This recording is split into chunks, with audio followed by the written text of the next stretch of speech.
के कमाल के राख दै छै मिस के दोनों गाल के करे यूज टेबलेट करे नहीं छै तनियो लेट से जी ये पला रही छै करे यूज टेबलेट करे नहीं छै तनियो लेट से जी ये पला रही छै पिया खाई के रजनी गंधा धंधा शुरू करे छै पिया खाई के रजनी गंधा धंधा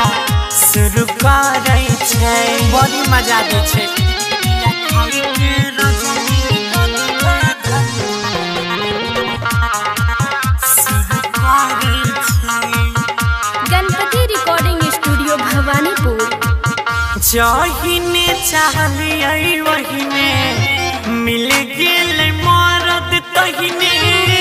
कर दै छै मामा गजब गे हरदम भिरले रहे छै जे सब चाहे छिए पूरा कर दै छै हमर मनवा के सरधा ई त सब गे लागे छै कि मरद हमार सब घरी सखी हमार रे पमरै छै पिया खाई के रजनी गंधा धंधा शुरू करे छै पिया खाई के रजनी गंधा धंधा गंदा करे छै की कहियो पिया खाई के रजनी गंधा धंधा शुरू करे छै।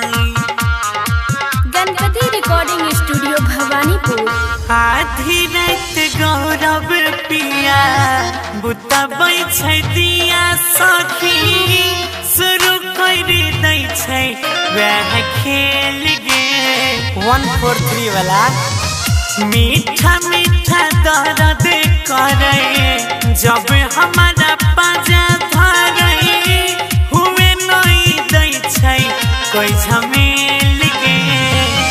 हमरो जवानी आ जाए कुंदन के संगवा आगी या में जरै छै पिया खाई के रजनी गंधा धंधा शुरू करे छै सैया खाई के रजनी गंधा धंधा शुरू करे छै वह दिया बुतावे वाला।